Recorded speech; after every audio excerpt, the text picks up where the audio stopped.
بسم اللہ الرحمن الرحیم. السلام علیکم.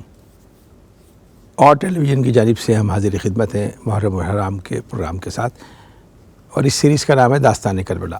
ایسی داستان جس میں ایسے رنگ بھرے گئے ہیں جو مان نہیں پڑتے.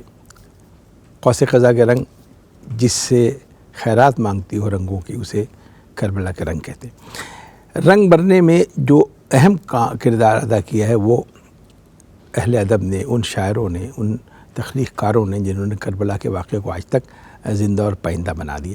ہم محدود رہیں گے صرف اردو ادب تک، ورنہ عربی، فارسی اور جتنے ادب ہیں. کربلا کی داستان وہ داستان ہے جس نے ہر ادب اور ہر ثقافت پہ اثر ڈالا. ہم آج کے موضوع میں رہیں گے رسائی ادب. میں بھی آپ کے ساتھ جاننا چاہوں گا کہ رسائی ادب کہتے کس کو ہیں، وہ ہم اپنے ماہرین سے پوچھیں گے. رسائی ادب پر ہم گفتگو کریں گے جو صرف اردو ادب جو ہمارے یہاں بر صغیر میں ہے اس پر کربلا کے کیا اثرات ہیں. جن شخصیتوں کو میں نے بلایا ہے میرے استاد ہیں، میں آن کیمرہ کہہ رہا ہوں اس لیے میں بہت احتیاط سے اور سیکھنے کی حد تک کہوں گا. جناب پروفیسر جلیل علی صاحب اردو ادب میں معتبر نام ہے، اور خاص طور پر اس طرح کی گفتگو کرتے ہوئے ہم ان سے پوچھیں گے. اور ان کے ساتھ تشریف فرمائے سیدہ عابدہ تقی، خود شاعرہ ہیں، ادب پر بہت گہری نظر ہے، خطابت کی دنیا سے بھی تعلق ہے، اور جو تنقیدی ادب ہے ان سے ان دونوں کا بڑا گہرا تعلق ہے. میں جلیل علی صاحب آغاز آپ سے کروں گا. پہلے مجھے یہ تو بتا دیجیے، اور میرے ساتھ جو 2-3 کروڑ ناظرین ہیں، کہ یہ رسائی ادب لفظ کیا ہے اور یہ اس سے کیا مطلب ہے؟ دیکھیں، اس کا لغت کا معنی تو اس کا ہے کسی کی وفات پر غم کا اظہار کرنا. رسا، ہاں جی، رے سے کے ساتھ. اچھا، سین کے ساتھ نہیں. صحیح. تو لیکن جب کوئی بھی لفظ لغت کا اصطلاحی معنوں میں استعمال ہوتا ہے تو اس کے معنی مخصوص ہو جاتے ہیں. اب یہ جس مقدار میں اردو ادب میں کربلا کے حوالے سے رسائی ادب لکھا گیا، اس کے نتیجے میں ایک پوری کی پوری لغت پیدا ہو گئی، اور پھر وہ ہماری اردو کی روایت میں اب رسائی ادب کا معنی منسلک ہو گیا کربلا کے واقعے کے ساتھ اور شہادت کے ساتھ. اور اس واقعے کی جو اپنی اہمیت ہے وہ یہ ہے کہ یہ ایک ایسا معیار سامنے لاتا ہے جو خیر اور شر کا آفاقی پیمانہ بناتا ہے. یعنی ظالم چاہے مسلمان ہو چاہے کافر ہو، وہ ظالم ہے. ٹھیک ہے، خیر و شر، ہاں، یہ جو اقبال کہتا تھا نا کہ ستیزہ کار رہا ہے ازل سے تا امروز، چراغ مصطفی سے شرار بولہبی. دوسرا آپ یہ دیکھیے کہ مسلمانوں کے درمیان جنگیں تو اور بھی بہت ساری آپس میں ہوئیں. جنگ جمل ہوئی، جنگ صفین ہوئی. ان کے بارے میں تو آپ کہہ سکتے ہیں جی کوئی شاید غلط فہمیوں کا نتیجہ تھا دونوں طرف سے. لیکن یہ جو کربلا کا واقعہ ہے یہ اتنا یعنی کلیئر کر دیتا ہے اور اتنا حجت بن جاتا ہے کہ اس میں آخری جو نقطہ ہے وہ یہ ہے کہ یا تو آپ بیعت کریں یزید کی، ورنہ آپ یہاں مرنے کے لیے تیار ہو جائیں. کوئی تیسری آپشن نہیں. تو یہ اتنا واضح ہے کہ اب آپ کے لیے، حضرت امام حسین کے لیے، یہ تو کسی صورت میں ممکن نہیں تھا کہ یزید کی وہ بیعت کریں. اگرچہ انہوں نے اور آفر بھی کی، تو انہوں نے شہادت کو آپٹ کیا. جی، تو انہوں نے شہادت اختیاری. ٹھیک ہے، تو یہ اختیاری. جی، تو اس کا مطلب یہ ہوا کہ یہ بات بالکل کلیئر ہو گئی ان کی کہ جبر جو ہے اور ظلم جو ہے اس کے خلاف جو ہے کھڑے ہونا یہ ایک نیکی ہے، یہ ایک جہاد ہے. اب ظالم چاہے مسلمان ہو، ظالم چاہے کافر. سبحان. سیدہ عابدہ تقی، میں ابھی بہت سے موضوع کو سمیٹوں گا، قبلہ کی طرف واپس آؤں گا. جو آپ کے علم میں، آپ کی تحقیق میں کربلا کے حوالے سے رسائی ادب ہے، سر میں چاہوں گا تھوڑی سی اس کی وضاحت کر دیں جو ہمارے سننے والوں کے لیے، پھر ہم اس اصل موضوع کی طرف آئیں گے. اردو ادب میں رسائی ادب کا آغاز کب سے ہوا؟ جی، جب واقعی کربلا ہو چکا، شہادتیں ہو چکی، تو ہم نے دیکھا ہے کہ بیویوں میں سے جناب ام کلثوم سلام اللہ علیہا نے مرثیے کہے ہیں. اس وقت فی البدی مرثیے کہے، خاص طور سے شہزادے علی اصغر کی جب شہادت کے بعد آئے ہیں تو وہ مرثیہ کہ اے میرے شہزادے تو جیسے کو بھی نہر کیا جاتا ہے. اشعار میں بی پاک نے کہا ہے، یہ جناب ام کلثوم مولا علی کی بیٹی نے یہ کہا. پھر جب واقعہ کربلا کے بعد شام کے بعد واپس آ گئے ہیں تو مدینے میں داخل ہوتے ہوئے ام کلثوم سلام اللہ علیہ مدینہ میرا کہ اے مدینہ نانا کے مدینہ ہمیں قبول نہ کر، موجود ہے تو اتنا بڑا شعر یہ موجود ہے عربی میں۔ پھر جناب ام البنین سلام اللہ علیہ جن کو کہتے تھے بیٹوں کی ماں، وہ جب بعد شہادت کربلا جب حضرت ابوالفضل عباس اور ان کے 3 اور بیٹے شہادتوں کی خبریں آ گئیں، تو جب وہ قبر جناب سیدہ سلام اللہ علیہ پر آتی اور پھر وہ کہتی کہ ان کا مرثیہ بڑا وہ مشہور ہے، مجھے بیٹوں کی ماں نہ کہو، مجھے وادی غرہ کے وہ شعر یاد آتے ہیں، میں نے سنا کہ ان کے بازو قلم کر دیے گئے، میں نے سنا کہ ان کے سر میں نیزے میں نے سنا کہ وہ اس طرح شہادت پائے۔ تو عربی ادب کے دامن میں یہ چیزیں محفوظ ہیں۔ جی، تو آغاز تو وہیں سے ہو چکا، آل محمد سے یا اہل بیت سے جو یہ واقعہ برداشت کر کے آئے ہیں، دیکھ کر آئے ہیں، شہادتیں دے کر آئے ہیں، اور پھر اس کے بعد یہ سلسلہ تو تمام اس میں چلتا رہا ہے۔ یہاں چونکہ اپنے ادب کے حوالے سے بات ہو رہی ہے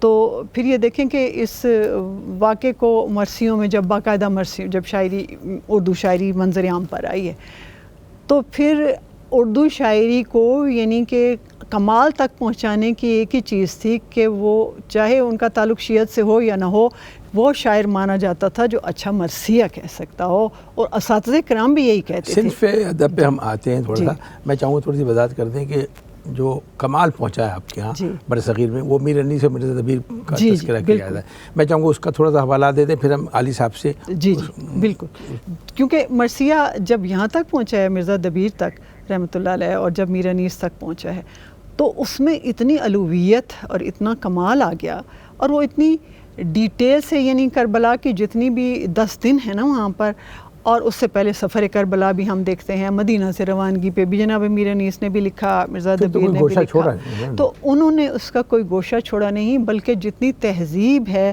بہنوں اور بھائیوں کی گفتگو ہے، مشاورت ہے، ظلم و ستم سہنا ہے، عظمت ہے، شجاعت ہے، بہادری ہے، مولا کی شان ہے، وہ تلوار بازی ہے، تیغ زنی ہے، مولا کی سواری یا سوار ہو رہے ہیں، سواری پر اتنے بند لکھے گئے کہ کیا سواری تھی، کیا شہ سوار، کیا تیغ زنی، اور یہ تمام چیزیں۔ میں چاہوں گا وقفے کے بعد بھی آئیں گے، کیا یہ بات درست ہے کہ میر انیس نے جو عرب میں کربلا تھی اسے لکھنؤ میں دکھا دیا؟ ہاں، یہ بات کافی حد اس کو مانتے ہیں، درست مانتے ہیں۔ ناظرین، بہت اہم گفتگو اور بہت ضروری گفتگو، خاص طور پر وہ لوگ جو اس پر ریسرچ کرنا چاہتے ہیں، وہ طالب علم، وہ ان دونوں کی گفتگو کو محفوظ کیجیے گا، پھر آپ کو بہت سے دریچے ملیں گے۔ اتنا وقت ہے اس میں ہم رہیں گے، تھوڑا سا وقفہ آ رہا ہے درمیان میں، آپ بھی ذہنی طور پر تیار رہیے گا، اور میرے مہمان بھی تھوڑا سا سانس لے لیں گے۔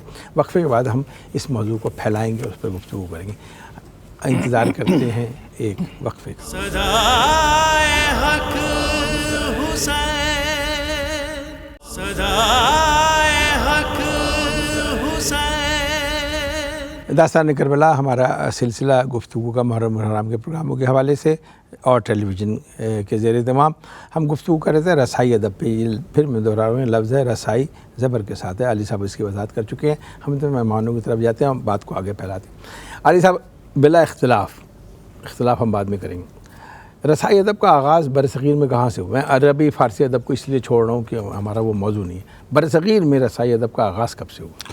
یار یہ ٹیکنیکل تحقیقی قسم کی باتیں نہ پوچھیں، سب سے پہلے تو میں ابھی جو میر انیس کے بارے میں ہو رہی تھی نا بات، تو ایک شعر میر انیس کی خدمت میں عرض کرنا چاہتا ہوں۔ جی پہلے یہ آپ کو میں ایک حقیقت بتاؤں کہ میں کوئی میر انیس کا مرثیہ ایک گو میں نہیں پڑھ سکا، پڑھا ہی نہیں جاتا، تو اس کے لیے شعر ہے، کبھی پڑھ کر انیس سے غم رقم کے مرثیے دیکھو، واہ، کبھی پڑھ کر انیس سے غم رقم کے مرثیے دیکھو، تمہیں کس نے کہا دل پر جمی کائی نہیں جاتی۔ واہ واہ واہ واہ واہ واہ، یہ تو میر انیس کے، یعنی اس نے تو وہ خاتم ہے، مرثیے کا خاتم ہے، اس سے آگے کوئی نہیں جا سکتا۔ تو اب بات ہم کر رہے تھے تخلیقی ادب میں کربلا کے حوالے، برصغیر تک میں، جی برصغیر میں اور اردو میں خاص طور پر، تو اس میں آپ یہ دیکھیں کہ ایک پوری لغت مخصوص ہو گئی ہے رسائی ادب کے ساتھ، میں نے کچھ لفظ لکھے بھی ہیں ان کے. اچھا، اس کو علی صاحب اس کو فرنگ بھی کہیں گے، ڈکشنری؟ ہاں بالکل ڈکشن کہہ رہے ہیں، یعنی جو کربلا کی ڈکشن اور اب دیکھیں اس میں علم کا لفظ ہے، مجلس کا لفظ ہے، ماتم کا لفظ ہے، فرش ماتم کا لفظ ہے، شام غریباں کا لفظ ہے، پیاس مخصوص ہو گئی ہے، مشکیزہ ہے، تعزیہ ہے، مقتل ہے، چادر ہے، زنجیر ہے، عزاداری ہے، صبر ہے، سلام ہے اور پرسہ وغیرہ. یہ ہے ڈائریکٹ. میں یہاں روکوں گا. جی اس سے پہلے ان لفظوں کو یہ اعتبار حاصل نہیں تھا؟ بولے تو جاتے، یہ انسلاک نہیں تھا، یہ ایسوسیشن، یہ بولے جاتے، تلازم نہیں تھا یہ. ٹھیک. اچھا اب یہ دیکھیں وہ لغت کے معنوں میں استعمال ہوتے تھے، ٹھیک. اب یہ پس منظر کے ساتھ استعمال ہوتے ہیں. اب اس طرح استعاراتی الفاظ ہیں بعض جو استعارے بن گئے. یعنی آپ انکار کی بات کرتے ہیں تو دھیان ادھر جاتا ہے. جیسے میں یہ کہا کرتا ہوں کہ ہر جو ادبی روایت ہوتی ہے وہ کسی نہ کسی تصور انسان پر کھڑی ہوتی ہے، اور وہ تصور انسان جو ہے کسی بہت بڑی مقدس شخصیت سے بنتا ہے. جیسے بدھ لٹریچر جو ہے وہ کسی زبان میں بھی لکھا جائے تو اس کے پیچھے گوتم کا آرکی ٹائپ کام کر رہا ہوتا ہے، اور مسیحی لٹریچر کسی بھی زبان میں لکھا جائے گا تو اس کے اندر سے جو بڑے انسان کے خد و خال ابھریں گے اس کے پیچھے حضرت عیسیٰ علیہ السلام کے خد و خال کام کر رہے ہوں گے. ہمارا جو لٹریچر ہے اس کے پیچھے رسول اللہ صلی اللہ علیہ وسلم کھڑے ہوتے ہیں مثالی انسان کے طور پر. تو اسی طریقے سے یہ جو رسائی بات جب بھی آپ کریں گے تو اس کے پیچھے جو فرد کھڑا ہے وہ حضرت امام حسین کھڑے. اب اس سے میں عرض کر رہا تھا کہ ہمارے تخلیق کاروں نے بالواسطہ طور پر کربلا کی طرف جو اشارے کیے، انکار کے لفظ سے، تسلیم و رضا کے لفظ سے، حق گوئی کے لفظ سے، جان سپاری کے لفظ سے، مزاحمت کے لفظ سے، شہادت کے لفظ سے، صبر و استقامت کے لفظ سے، خیر و شر کی کشمکش کے حوالے سے. اب دیکھیں فیض صاحب کی ایک بڑی مشہور نظم ہے، آج بازار میں پابا جولاں چلو. جی. اب میں سمجھتا ہوں اس طرح کی کوئی نظم ایسی اردو کے پورے ادب میں نہیں ہے جو کسی نصب العین کے لیے جان سپاری کی خاطر سرمستانہ سفر دکھا رہی ہو. خاک بر سر چلو خوں بدامہ چلو، راہ تکتا ہے سب شہر جانا چلو، حاکم شہر بھی مجمع عام بھی، تیر الزام بھی، سنگ دشنام بھی، صبح ناشاد بھی، روز ناکام بھی، ان کا دمساز اپنے سوا کون ہے، شہر جانا میں اب باصفا کون ہے، دستے قاتل کے، اب دستے قاتل دیکھ، دستے قاتل کے شایاں رہا کون. تو یہ مقتل کی طرف جانا پھر ہمیں تو سارا آپ کو یاد دلا دیتا ہے کربلا کا سارا سفر. یہ جو آپ نے بڑے فیض کے حوالے سے بات کی. جی. اچھا میں چاہوں گا تھوڑا سا برصغیر کو ہم ڈسکس کر لیں، انڈو پاک کو بعد میں آئیں گے. آغاز کہاں سے؟ مشکل سی گفتگو ہے وہ، آپ تعلیم میں آغاز تو آپ جیسے ہی شاعری شروع ہوتی ہے اردو کی وہاں اردو میں شروع ہو جاتا ہے ولید اور وہ عروج پہ پہنچا ہے میر انیس تک. وہ میر انیس کے زمانے میں، میر دبیر کے زمانے میں عروج پر. میں بہت ساری باتیں آپ سے کرنی موضوع کو. سیدہ عبدہ تقی میں محدود رکھتا ہوں آپ کے اپنے موضوع تک. خواتین کا کوئی حصہ ہے مرثیہ میں، تاریخ میں؟ جی ہاں، میں نام ایسے ہیں. جب میں نے پچھلے سوال کے جواب میں بات کی تھی کہ شروع ہوا یہ مرثیہ جناب ام البنین سے، جناب ام کلثوم سلام اللہ علیہ سے، تو اس کا جو بنیادی ہے نا چیز وہ احساس، جذبہ، خشیت، رقت، اس سے ہے نا. تو خواتین میں یہ زیادہ پایا جاتا ہے، جلدی اس کا زود رنج ہوتی ہے، ہاں زود رنج ہوتی ہیں تو اس کو زیادہ اس کو سمجھ بھی سکتی ہیں اور اس سے ان کی وابستگی بھی ہوتی ہے. تو ابھی شاعرہ ہیں تسنیم عابدی صاحبہ، کینیڈا میں غالباً مقیم ہیں، تو انہوں نے اپنے جو اس پر کام کیا ہے کہ خواتین کا رسائی ادب میں خواتین کا حصہ، اس کا انہوں نے موضوع تو بر صغیر کی بہت ہی تمام نامی گرامی اور وہ جو مشہور بھی نہیں تھیں جنہوں نے مرثیے کہے ہیں ان کو جمع کیا، ان کو جمع کیا. کیا نام ہمارے ناظرین کو بتائیں؟ جی، رسائی ادب میں خواتین کا حصہ، چھپی ہوئی کتاب ہے ان کی، اور وہ بیسیکلی ان کا مقالہ تھا اور پھر انہوں نے اپنے تحقیقی مقالے کو کتاب کی شکل دی ہے، ان کتاب کی شکل دی ہے. تو اس میں پڑھنے والوں کو مل جائیں گی وہ خواتین تمام جنہوں نے رسائی ادب کے حوالے سے کہا ہے، مسدس کہی ہے یا ربائی کہی ہے، مرثیہ کہا ہے، جتنی بھی چیزیں کہی ہیں وہ انہوں نے اس میں ڈالی. تو جب وہ ان کا بھی میں ایک چیز کوٹ کروں کہ وہ تحقیق کے دوران وہ کہہ رہی تھی کہ جب میں نے یہ کام شروع کیا تو مشکل لگ رہا تھا کہ مجھے 2-4 لوگوں کے سوائے شاید کوئی ملے گا ہی نہیں خواتین میں کہ جنہوں نے رسائی ادب کے حوالے سے کچھ معتبر، لیکن جب ان تک آنا شروع ہوئے اور جب وہ تو کہنے لگی کہ اتنا کام میرے پاس آیا خواتین کا، ان پبلشڈ بھی، پبلشڈ بھی، پرانا بھی اور نیا بھی، جس کا تعلق مطلب بر صغیر سے ہے. تو وہ انہوں نے پھر اس پر مطلب 2 والیوم ہے میرا خیال ہے ان کی، تو انہوں نے اس کو کیا ہے.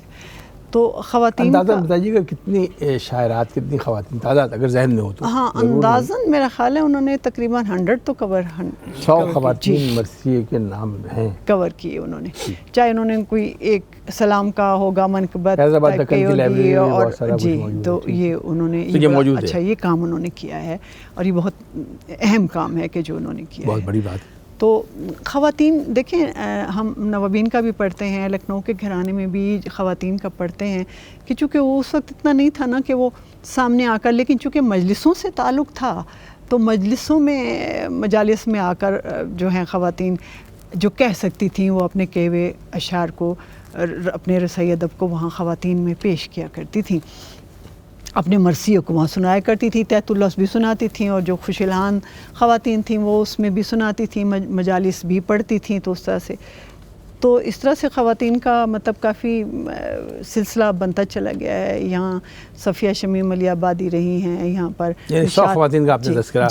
میں ایک سوال جاننا چاہوں گا. دیکھیے ہمارے جو بہت سے لوگ جو مجھ سمیت میں اس میں شامل ہوں، ہمارا کوئی مستقل شعبہ نہیں ہے کہ ہم تنقید بھی پڑھیں اور ان مباحث میں بھی شریک ہوں جو ادبی حلقوں میں کیے جاتے ہیں، جو تعین کیا جاتا ہے کہ اس کا معیار کیا ہے، جو بھی وہ ہے اس سے ہم ہٹ کر میں عام عوام کی رائے جاننا چاہتا ہوں. جب آپ جو گفتگو کریں گی وہ عام عوام کو یہ محسوس کریں گی کہ آپ جو بات کر رہی ہیں وہ جیسے ان کے لہجے میں بات کریں گے. میں ابھی مرثیے کی ٹیکنیک پہ آؤں گا، پہ بھی بات کریں گے.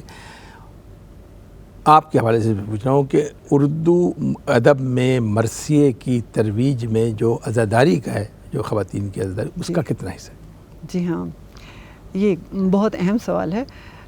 بنیادی طور پر تو عزاداری ہی محرک بنتی ہے، ہر اس چیز کا محرک بنتی رہی ہے اور تحریک ہے. ہر وہ قلب جو عزادار ہے اور ہر وہ شعور جو عزادار ہے، جب وہ بیدار ہوا اس واقعے کے بعد، ضمیر بیدار ہوئے، شعور بیدار ہوا اور قلب نے شہادت کو محسوس کرنا شروع کیا، تو قلم پر آنا شروع ہو گیا، زبانوں پر آنا شروع ہو گیا. تو یہی اس کا آغاز تھا. پھر جب باقاعدہ ائمہ معصومین علیہ السلام نے مجالس قائم کی ہیں امام زین العابدین علیہ السلام میں، تو اس وقت وہ شعراء کو بلایا کرتے تھے، کمیت اسدی کو بلایا، جو شعراء امام رضا علیہ السلام کے زمانے میں تھے. خود مولا حسین کے زمانے میں فرزدق مولا نے جاتے ہوئے فرزدق سے ملاقات کی ہے. فرزدق ہے، دیبل خزائی ہے، کمیت اسدی ہے، اتنے ہیں شعراء. تو اب یہ دیکھیے کہ جو واقعہ کربلا امام زین العابدین علیہ السلام کے اس سے گزرے ہیں اور ساری زندگی کہتے ہیں کہ خون کے آنسو روئے ہیں، لیکن ممبر پر بیٹھ کر انہوں نے عزاداری سننا پسند کی اور شاعر سے سننا پسند کی اور انہیں ترویج دی کہ کچھ نیا لکھا، کیا میرے بابا کے بارے میں، کیا کربلا کا واقعہ کچھ نیا لکھا، تو آؤ ایک مجلس. سوزخانی کا روایت صرف لکھنؤ اور برصغیر سے وابستہ ہے، میں نے عرب اور ایران میں سوزخانی نہیں دیکھی. وقفہ ہم لے رہے ہیں، آتے ہیں وقفے کے بعد پھر ہم اس گفتگو کو آگے بڑھائیں گے. صدائے حق حسین، صدائے حق حسین. ناظرین، ہم وقفے سے پہلے گفتگو کر رہے تھے رسائی ادب پر، رسائی ادب سے ہوتے ہوئے مرثیے پہ آ گیا. محدود رہنا ہے. علی صاحب، میں یہ چاہوں گا پہلی رسائی ادب کو ہم نے ڈیفائن کر دیا. رسائی ادب میں بہت سارا ادب آ جاتا ہے، تو ہم اب تھوڑے اپنے آپ کو محدود کر لیتے ہیں مرثیے، اردو مرثیے پر. جو کچھ لکھا گیا ہم کسی اور پروگرام میں ڈسکس کر لیں گے. مرثیے کی ٹیکنیک جو برصغیر میں رائج ہے، ملا کاشی کی فارسی مرثیے میں وہ نہیں ہے، عرب میں اتنا نہیں ہے. تھوڑی سی میں چاہوں گا اس ٹیکنیک پر کس حوالے سے وہ ٹیکنیک بنائی گئی، اس کے اجزاء کیسے بنائے گئے، گریز، جنگ، چہرہ، گھوڑے کی تعریف، تلوار کی تعریف، یہ سب اس کے اجزاء ہیں. میں چاہوں گا اس پر آپ کی رائے مستند ہوگی. یہ اصل میں برصغیر میں صرف کربلا کے حوالے سے ہی نہیں، پوری جو اسلامی تہذیبی کلیت ہے وہ ایک بڑی ہی منفرد انداز میں نشو و نما پا رہی ہے.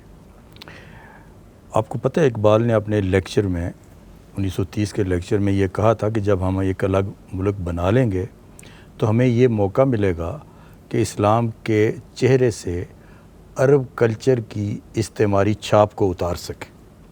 یہ طے شدہ بات ہے کہ علامہ اقبال نے یہ بات کہی. یہ لکھی جملے اس کے نثر کے جملے میں بتا رہا ہوں, 1930 کے خطبے میں یہ لکھے ہوئے موجود ہیں. تو یہ ایک بہت ہی منفرد قسم کی یہاں سے اسلامیت جو ہے وہ, یعنی جسے آپ کہیں کہ خالص اسلامی جو اصل روح کے مطابق ہے وہ, یہ اس کی طرف ہمارے انٹلیکچوئل کا دھیان ذرا کم. بات آپ نے بڑی بات کی, لیکن میں اس میں اور جاننا چاہوں گا, ہمارے سننے والے پریشان ہو گئے. یہ تقدس آپ کو ملتا ہے بر صغیر میں, یہ اقبال کی اسی فکر کے نتیجے میں؟ جی میں آپ کو یہ عرض کروں, آپ دیکھیں, اگر آپ مجھے اس کے اثرات بتانا چاہیں تو میں بتا سکتا ہوں. آپ دیکھیں کہ یہ ہماری جو, میں کہتا ہوں 2 طرح کی مذہبیت ہوتی ہے. پیغمبر کی موجودگی میں الوہی مذہبیت ہوتی ہے, اور پیغمبر کی وفات کے بعد تہذیبی مذہبیت کا دور ہوتا ہے. تو یہ جو تہذیبی مذہبیت ہمارے ہاں ہے, آپ اس کا فرق دیکھیں. یہ ایران میں اور پاکستان کے علاقوں میں آپ کہتے ہیں با خدا دیوانہ باشو با محمد و شاہ, یہ سعودی عرب میں نہیں کہہ سکتے. یہ مختلف علاقوں کی جو تہذیبی مذہبیت میں اس کی بات کر رہا ہوں. پھر جیسے جیسے کسی مقامی کلچر کے ساتھ انکاؤنٹر ہوتا ہے اسلام کا, تو وہ 4 درجات سے گزرتا ہے اس کا عمل. پہلا درجہ ہے تشمیلی کا, وہ جو آفاقی صداقتیں ہیں جس پہ قرآن کہتا ہے کہ ہم نے ہر انسان کو اچھائی اور برائی کا شعور وہبی طور پر دیا ہوا ہے, ان کو ایز اٹ از قبول کر لیتا ہے. میں اس کو تشمیلی کہتا ہوں. اور دوسرا ہے ترمیمی, کہ کچھ چیزوں میں آپ اسلامائز انہیں کر لیتے ہیں, ان کی شکل بدل لیتے ہیں. جیسے ہم نے یہاں بھجن کو قوالی بنا لیا, یہاں دیوی دیوتاؤں کے جلوس نکلتے تھے, ہم نے ذوالجناح کا جلوس نکالنا شروع کر کلچر کا مقابلہ اور ہم نے عید میلاد النبی کا اس کا کنٹینٹ بدل دیا ہم نے. ٹھیک ہے, یہ ہوگی ترمیمی. اور تیسری ہے تنسیخی, جن سے کسی صورت کمپرومائز نہیں ہو سکتا. ہماری تہذیبی روح اس کو ڈسکارڈ کر دیتی ہے, جیسے ستی ڈسکارڈ ہو گئی. جیسے آپ دیکھیں صدیوں کا آپ کا حیاتیاتی عمل کہ آپ گوشت نہیں کھاتے تھے. کسی ہندو کے گلے سے ذرا لقمہ اتار کے دکھا دیں گوشت کا, تو جس دن وہ مسلمان ہوتا ہے ہندو, وہ گوشت کھانا شروع کر دیتا ہے گائے کا. یہ کوئی چھوٹا انقلاب ہے. اچھا, پھر ذات پات کا مسئلہ, تو یہ ہو گیا تنسیخی. اور ایک بڑا اہم اس کا جہت ہے, وہ ہے تخلیقی. اگر کسی بھی کلچر میں نئی باتیں پیدا نہیں ہو رہی تو وہ مردہ کلچر ہو جاتا ہے.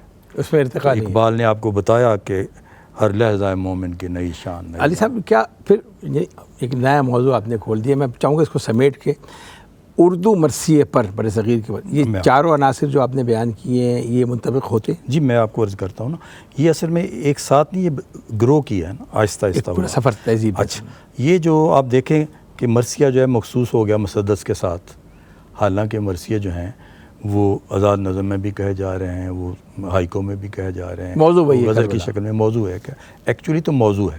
ایک بات کی طرف میں اور ذرا توجہ دلانا چاہتا ہوں کہ اصطلاح کا جو لغت کا معنی ہوتا ہے وہاں تک محدود نہیں ہوتی بات. اب رسائی ادب کا مطلب صرف یہ نہیں ہے کہ آپ نے رونے دھونے کا لٹریچر کریٹ کرنا ہے. اس میں حق گوئی کا پہلو ہے, اس میں صبر و استقامت کا پہلو ہے, قربانی کا ہے, ایثار ہے, شجاعت کا پہلو ہے, اس میں ایثار ہے, اس میں رشتوں کے احترام کی بات ہے. ٹھیک ہے, اس میں اللہ تعالیٰ کی عظمت ہے, رسول اللہ صلی اللہ علیہ وسلم کی نبوت ہے, یعنی ساری چیزیں اس میں آ جاتی ہیں. میں ایک شعر سے ذرا اپنا شعر تو سنانا نہیں چاہیے, لیکن مجھے یاد آ رہا ہے مثلا میرا حضرت امام حسین کے بارے میں یہ شعر ہے کہ وہ شہ رنج و رجا ہے, وہ شہ رنج و رجا ہے, وہ شہ رنج و رجا ہے, سو یہ اس کا شاعر نظر کو چشم رواں قلب تپاں لایا. واہ سبحان اللہ. میں ہلال نقوی صاحب کو بھی ڈسکس نہیں کرنا چاہتا, میں بہت سے لوگوں کو ڈسکس نہیں کرنا چاہتا کیونکہ آپ کا کہنا مستند ہے. میں وہ جو آپ بتا رہے تھے, ہاں مجھے شاید اس کے سارے مرحلے یاد نہ ہوں. اس کی ضرورت بھی نہیں سر, وہ انٹرنیٹ پہ سب کو مل جائے گی. جو ٹیکنیک بنائی گئی ہے بر صغیر میں, کیا وہ کسی مجبوری کے تحت بنائی گئی ہے یا مرثیے کو الگ کرنے کے لیے بنائی گئی؟ میں آپ کو یہ عرض کروں کہ یہ جو تہذیبی مینیفیسٹیشنز ہوتی ہیں نا, اظہارات ہوتے ہیں, یہ کسی پلاننگ سے نہیں ہوتے. یہ آپ کی جو وابستگی ہوتی ہے, آپ کی جو تخلیقی واردات ہوتی ہے, وہ آپ کو مثلا میر انیس کا جو ایک لوگوں کے ساتھ رابطہ تھا, جس طریقے سے وہ شعر کروانا چاہتے تھے, جیسے وہ کہتے ہیں نا تصویر لیے پھرتے ہیں ایک اپنی دھن ہے کہ زمانے کی نگاہوں میں بسا دیں, تصویر لیے پھرتے ہیں یک اپنی نظر میں. تو جیسے کوئی بندہ خود محسوس کر رہا ہوتا ہے اس میں دوسروں کو شریک کرنا چاہتا ہے. میں ابھی آپ کی طرف آتا ہوں. ہم تھوڑا سا وقت میں محدود رہ جاتے. سیدہ عابدہ تقی صاحبہ، میں آپ کے اس عمل پر جو آپ کے شعبے سے وابستہ ہے، دیکھیے اردو مرثیے نے بتایا کہ گفتگو کے آداب کیسے ہیں. مثلا ڈاکٹر ہلال نقوی کے جملے ہیں بہت سے. انہوں نے کہا کہ شریعت نے آپ سے یہ ضرور کہا ہے کہ آپ اپنا تعارف کراتے ہوئے کیا خیال رکھیں، باپ کو بیٹے سے کیسے بات کرنی ہے، سب تقاضے ہیں، لیکن بات کس انداز میں کرنی ہے اردو مرثیے نے بتایا. بہت مشہور میر انیس کا شعر ہے کہ جب امام حسین اپنا تعارف کرا رہے ہیں، وہ جو نواسۂ رسول ہیں، تو انہوں نے زبان کا سہارا کیسے لیا کہ یہ تو نہ کہہ سکے کہ شہ مشرقین ہوں، مولانا سر جھکا کے کہا میں حسین ہوں. باپ کو بیٹے سے کیسے گفتگو کرنی ہے، بیٹے کو کیسے، یہ مکالمہ اردو مرثیے نے برصغیر میں سکھایا. یہ بات درست ہے؟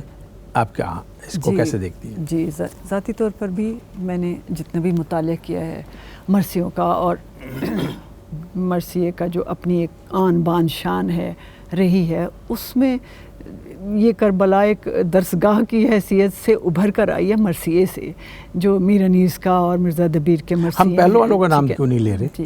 ان سے پہلے ہیں لوگ، کچھ لوگ ان سے پہلے بھی جتنے لوگ ہیں، ولی دکنی سے شروع، اگر برِ صغیر کے حوالے سے بھی بات ہو رہی ہے تو چلیں وہاں سے شروع کریں. پیارے ہیں، ضمیر ہیں، نفیس ہیں. جی بالکل. اور چونکہ یہ مرثیے کے دو آئیکن نام چونکہ زبان پر ہے تو اس لیے مرثیے میں زیادہ تر یہ بن ہی گئی اس کی، یعنی کہ یہ آپ کہنا چاہیے کہ عزاداری کی بھی تہذیب اور گفتگو کی تہذیب وہاں پورا معاشرہ سمٹ گیا، پورا معاشرہ اس میں سمٹ کر آ گیا. اور پھر اس طرح سے وہ آگے چلا، کیونکہ پوری اعضاء کو آگے چلایا ہے اس نے، مطلب تحریک بھی دی عزاداری کو، خود آگے بھی چلایا، تو اس سے تہذیب بھی آگے چلنے لگ گئی. اور لکھا اس طرح سے گیا تھا کیونکہ دیکھیں وہ بڑی شان والے لوگ تھے، وہ بڑی عظمت والے لوگ تھے، وہ رسول کی گود کے پالے ہوئے لوگ تھے جن کے بارے میں لکھا جا رہا ہے. تو ان کی گفتگو، ان کی سیرت، ان کا ایک دوسرے سے انداز بیان اور حفظ تقدم، حفظ ما تقدم کیسا ہونا چاہیے. جیسے کہ مولا علی مشکل کشا موجود تھے امام حسین علیہ السلام کی جب ولادت ہوئی، امام حسن مصطفیٰ علیہ السلام کی، اور پھر جناب زینب علیہ تشریف لائیں تو کہا کہ اس کا نام رکھے. تو نے کہا کہ میں کیسے تقدم لے سکتا ہوں، ابھی رسول اللہ آئیں گے، انہوں نے ہی نام رکھے ہیں بچوں کے، وہ اس بچی کا نام رکھیں گے. تو یہ جو تہذیب ہے، یہ حفظ ما تقدم ہم نے سیکھا ان سے، ہم نے رسپیکٹ ہم نے یہ اردو مرثیے کی آپ بات کریں، یہ مرثیے میں پھر ناظرین سیدہ عابدہ تقی کی گفتگو جاری ہے. وہی ہمیں تھوڑا سا ایک وقفہ کرنا ہے، ایک وقفے کے بعد ہم دوبارہ آپ کی خدمت میں حاضر ہوتے ہیں. صدائے حق حسین، صدائے حق حسین. ہم وقفے سے پہلے عابدہ تقی گفتگو کر رہے تھے. ہماری مجبوری ہے، اتنے بڑے موضوع کو ہم کیسے سمیٹیں.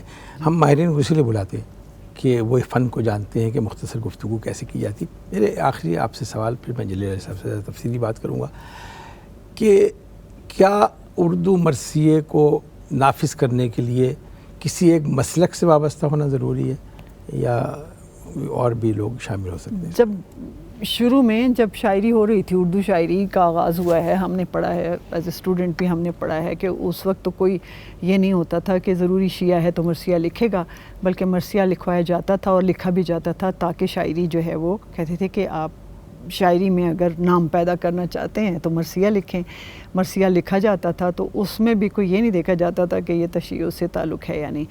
پھر مرثیے کو شاعری کی صنف کے طور پر جب پڑھایا گیا ہے تو اس میں بھی شیعہ تو صرف نہیں پڑھ رہے ہوتے تھے، تمام اور لوگ بھی ہیں جو اس سے استفادہ کر رہے ہوتے تھے. میں آنا چاہتا ہوں علی صاحب کو زحمت دوں گا. تو استفادہ کر رہے ہوتے تھے اس سے. ایک کتاب چھپی ہے کربلا اور غیر مسلم شعراء سے. میں آپ کی گفتگو سے اجازت لے کر علی صاحب بلکہ دونوں کو لے کے سوال ہے، جہاں سے مرضی جواب دیں. ہندو، عیسائی، سکھ، فرانس کا ایک شاعر ہے، اس نے لکھا ہے روشن سے ذرا حضرت علی اصغر پر ایک کتاب بھی چھپی ہوئی ہے. جہاں جہاں غم حسین گیا ہے اس کے لیے مذہب کی قید نہیں، انہوں نے شاعری میں کربلا کو استعمال کیا. میں چاہوں گا ہمارے سننے والوں کو آپ اگر یہ اس کو باہر نکالیں اس فکر سے کہ یہ خاص طبقے کا رہن سہن ہے. نہیں، بڑی اچھی یہ بات آپ نے کی. دیکھیں بات یہ ہے کہ یہ تو ہم اگر قرآن کی، اسلام کی آفاقیت کو ذہن میں سامنے رکھیں پھر تو یہ کوئی حیرانگی کی بات نہیں ہے. صحیح. دیکھیں پیغمبر کیا کرتے ہیں، اگر انسان کے اندر خیر اور شر کی تمیز کا فیکلٹی نہ ہوتی جو قرآن بتاتا ہے کہ میں نے ان بلڈ رکھی ہوئی ہے انسان کے اندر، تو پیغمبر کس سے مخاطب ہوتا؟ صحیح. جتنے پیغمبر ہیں، جتنے صوفی ہیں، جتنے تھنکرز ہیں، جتنے شاعر ہیں، وہ انسان کی اسی صلاحیت سے مخاطب ہوتے ہیں. پیغمبر جتنے بڑے لیول پر یہ کام کرتا ہے کہ اس کو مجتمع کرتا ہے، اس کو نکھارتا ہے، اس کو آرٹیکولیٹ کرتا ہے، اسے چینلائز کرتا ہے، اور رسول اللہ صلی اللہ علیہ وسلم جیسا کام تو شاید ہی کسی پیغمبر نے کیا ہو کہ اس کو ایک تحریک بنا دیتا ہے، بے شک. تحریک بنا کے حق کا غلبہ قائم کر دیتا ہے. تو یہ جو بات ہے، یعنی صداقتیں تو وہی ہیں. اس کے لیے آپ یوں سمجھیں کہ اسلام کیا ہے، وہ قرآن اور رسول اللہ صلی اللہ علیہ وسلم کی سنت کے حوالے سے منظم ہوا جو اقداری نظام ہے وہ ہے. شریعت کی پابندی لگتی ہے سر؟ جی ظاہر ہے. جب آپ جیسے ہی آپ مسلم ملت کا فرد بن جاتے ہیں، کیونکہ ہر چیز کا، ہر شخص کا امتحان اس کی آگاہی کے مطابق ہے. جس چیز کی آپ کی آگاہی نہیں، مجھے پوائنٹ مکمل کر لینے دیں، اس کا آپ کو کوئی امتحان نہیں. آپ ایک مجذوب ہیں، آپ نابینا ہیں، آپ دماغ آپ کا کام نہیں کر رہا، آپ کا کوئی امتحان نہیں. تو جیسے ہی اختیار دیا گیا، جیسے ہی آپ اس برتر اویئرنیس میں آ جاتے ہیں، ملت اسلامیہ کا فرد بن جاتے ہیں، اور آپ پر وہ سارا ڈسپلن لاگو ہوگا، اور اب عقل بھی آپ میں ہو، آپ دیوانہ نہ ہو. وہ ساری شریعت. علی صاحب ایک بہت اہم، دیکھیے میری خود دلچسپی بڑھتی جا رہی ہے، میں کیا کروں، وقت میرے پاس نہیں. دیکھیے شاعر جو بھی ہیں، اس زمانے کو چاہے آج کے زمانے میں شاعر، وہ بغاوت کرنا چاہتے ہیں، وہ گریز کرنا چاہتے ہیں، وہ رسموں کو توڑنا چاہتے ہیں. اردو مرثیے میں بجائے بغاوت کرنے کے اس میں وہ جذب ہونا چاہتے ہیں، جو بر صغیر کا اردو مرثیہ ہے. آج بھی اگر تلوار، اگر کوئی ہمارے آج کا نوجوان جنزی کہے کہ آپ جو تلوار، ڈھال، گھوڑا، زیرہ بتاتے ہیں، اب تو جنگوں کے سامان یہ نہیں ہے. دیکھیں یہ بالکل آپ کی درست بات ہے. میں نے جیسے کہا کہ جس بھی تہذیب میں آپ جائیں گے تو اس کے اندر سے آپ نے ایک نئی تہذیبی جہت کا آغاز کرنا ہے، تو اس میں شروع میں آپ کو کچھ مکس سی باتیں نظر آئیں گی. اس کے بعد وہ پیوریفائی ہوتا چلا جاتا ہے، اپنی ڈسٹنکشن قائم کرتا ہے. کیوں اکبر اعظم کے دین الہی کے خلاف ایک موومنٹ شروع ہو جاتی ہے؟ اس لیے کہ وہ بتاتی ہے آپ کو کہ نہیں، ہم مدغم نہیں کر سکتے اپنے اجتماعی تشخص کو اس میں. تو اس سے یہ پیوریفائی ہوئی بات کہ صرف پیتھاس نہیں رہ گیا. صرف پیتھاس تو بندے کو جہاد کے سے ویسے ہی دور لے جاتا ہے. تو اس لیے اس میں یہ دونوں چیزیں جمع ہیں. جیسے رسول اللہ صلی اللہ علیہ وسلم کی حدیث ہے کہ ظالم سے بھی محبت کرو، تو ظالم سے محبت کرنے کا پوچھا گیا کہ کیا مطلب ہے؟ انہوں نے کہا کہ اس کو اس کے ظلم سے بچانا ہے. یعنی نفرت پر بنیاد نہیں رکھنی اس بات کی. آپ کو سزا بھی دینی ہے، سارا کچھ کرنا ہے، لیکن نفرت پر بنیاد نہیں رکھنی. رسول اللہ صلی اللہ علیہ وسلم کو یاد ہے آپ کو، جس خاتون کو وہ سنگسار کر رہے تھے اور ساتھ آنسو ان کے نہیں تھمتے تھے رسول اللہ کے، سزا بھی دے رہے ہیں. تو دونوں چیز. تو یہ جو پیراڈاکسیکل لیونگ ہے، اسلام آپ کو یہ سکھاتا ہے. اب مجھے بتائیں، خدا کا جو تصور ہے، کیا وہ عقلی لحاظ سے کنسسٹنٹ تصور ہے؟ کس عقل کے پیمانے پر وہ پورا اتر سکتا ہے؟ وہ قہار بھی ہے، وہ جابر بھی ہے، وہ رحیم بھی ہے. تو یہ جو صوفیہ کہتے تھے نا کہ انسان کا دل ہی ہے جس میں یہ خدا سما سکتا ہے، تخلیق اس کا مطلب یہ ہے کہ انسان کا جو ذہن ہے، جو لاجیکل کنسسٹنسی میں پھنسا ہوا ہے، وہ پیراڈاکسیکل صداقتوں کو ہضم نہیں کر سکتا. مخلوق کا خالق سے مقابلہ تو ہو ہی نہیں سکتا. جی. اس کو بالکل. اچھا میں محدود کروں اور ایک سوال دونوں سے پوچھا جانا، شعر رہ گئے جدید لوگوں کے، ابھی آئیں گے سر. اردو مرثیے پر میں بہت احتیاط سے سوال کرتا ہوں، فن زیادہ غالب ہے یا عقیدت زیادہ غالب ہے؟ میں پہلے آپ پھر مجھے جی. دیکھیے عقیدت نہیں، عقیدت ہے تو اس نے پھر اس کو فن میں ڈالا ہے. پہلی چیز عقیدت ہے. بہت ذہانت کے ساتھ جواب دے رہی ہیں. تو یعنی اگر عقیدت ہوگا تو فن ترقی تو وہ کرے گا. فن میں ڈھلے گا نا. عقیدت ہے پہلے تو، لوازمات میں سے جو آپ کہہ دیں عقیدت ہے، اور پھر اس نے جا کر اس کو اتنا کمال پہنچایا ہے کہ وہ فن میں. ابھی آپ نے جب بتایا کہ غیر مسلموں نے بھی مرثیے لکھے، تو آپ عقیدت سے بھی زیادہ ایک اور لفظ اگر آپ استعمال کریں، اعتراف. صحیح. یعنی اگر آپ کے سامنے 2 اور 2 4 کی طرح سے خیر اور شر کی تفریق کا اعتراف وہ ہو رہا ہے، تو اس کا کیوں کوئی اعتراف نہیں کرے گا؟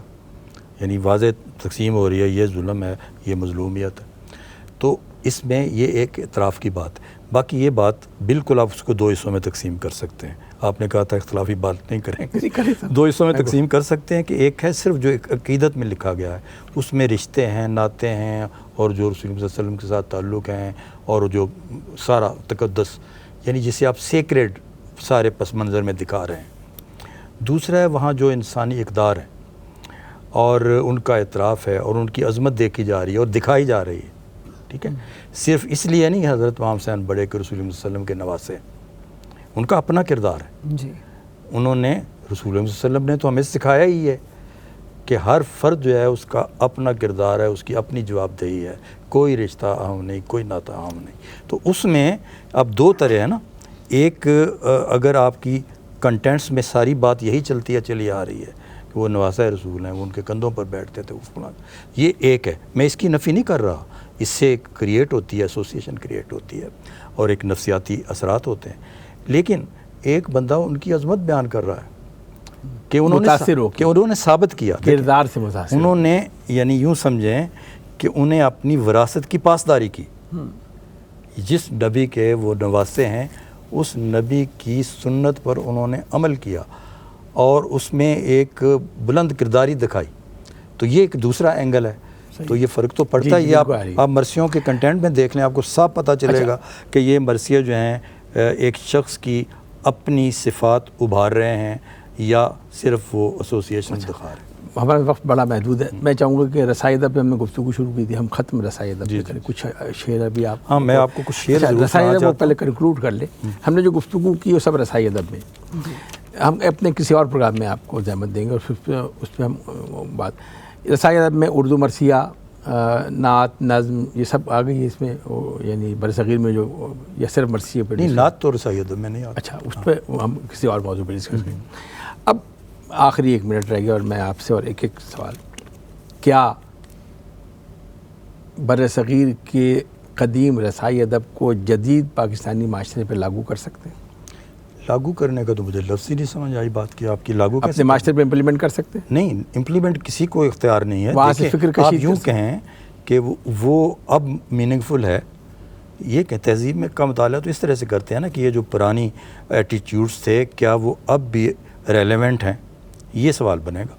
تو میں یہ سمجھتا ہوں کہ ایک حیثیت ہوتی ہے, اگر جدید حیثیت جو ہے اس کے ساتھ آپ منسلک کر کے بات کرتے ہیں تو چلے گی. میں مثلا آپ کو اجازت دیں تو میں ایک 4 لائنوں کی نعت اس کی سناتا ہوں, جاوید انور کی. جی, اس کا نام ہے 0 ہجری کی شام. سب ورد کر رہے ہیں کوئی برگ ہو کے بار, ایک مصرع, ایک اونٹنی کے پاؤں سے اٹھتا ہوا غبار, مہتاب اگل رہا ہے شب ریگزار میں, یثرب کی ٹہنیوں پہ ستاروں کے پھول. 4 لائنیں ہیں. واہ واہ, ٹھیک. اب دیکھیں کیوں نہیں آپ کہیں گے کہ بھئی یہ جدید حیثیت کے ساتھ نعت کہی ہوئی ہے. اس میں سارے تلازمے وہی ہیں سر. کچھ اشعار اگر آپ سنا دیں. یہ میں آپ کو غالب کے بالواسطہ شعر سنانے لگا ہوں. ویسے میرے پاس براہ راست شعر بھی ہیں, جیسے غالب کا یہ شعر ہے, فروغ جوہر ایماں حسین ابن علی کہ شمع انجمن کبریا کہیں اس کو, براہ راست ہے. لیکن آپ بالواسطہ دیکھیں, آپ جان دی ہوئی اسی کی تھی, حق تو یہ ہے کہ حق ادا نہ ہوا ہے, موجزن ایک کلزم خون کاش یہی ہو, آتا ہے ابھی دیکھیے کیا کیا میرے آگے.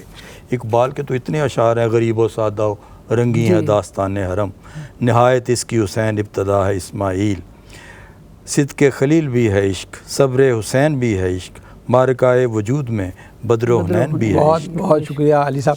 ناظرین دیکھیے میں نے وقت تھوڑا سا بچایا, آپ کے پاس چیٹ جی پی ٹی, جو کچھ اس میں ڈالیں گے آپ کو جواب مل جائے گا. لیکن جو ان ماہرین سے ہم گفتگو کر رہے ہیں یہ وہ خوشبو ہیں جو نیٹ پہ نہیں ملتی, جو چیٹ جی پی ٹی میں نہیں ملے گی. لفظ مل جائیں گے, انفارمیشن مل جائے گی, لیکن باتوں کی خوشبو ان لوگوں کے پاس آنا پڑے گا جو اس شعبے سے تعلق رکھتے ہیں. ہمارے آج کے موضوع کو میں چند لفظوں میں بیان کر کے آپ سے اجازت چاہوں گا کہ مذہب کا تعلق عقیدے سے ہوتا ہے اور انسانیت کا تعلق تعزیت سے ہوتا ہے. ہم امام حسین علیہ السلام کی تعزیت بارگاہ رسالت میں پیش کرتے ہیں اس لیے کہ اس کا انسانیت سے تعلق ہے. اگر کسی سینے میں دل دھڑک رہا ہے اور اس میں انسانیت سانس لے رہی ہے تو وہ حسین کو کبھی فراموش نہیں کر سکے گا۔ میں جلیل علی صاحب کے ایک شعر پہ ختم کرتا ہوں، یہ کہہ کے پھینک دیا اہل کاروان چراغ، ہمیں تو شہر میں ہونا ہے شام سے پہلے۔ شکیل اختر کو اجازت دیجیے، اللہ نگہبان۔ صدائے حق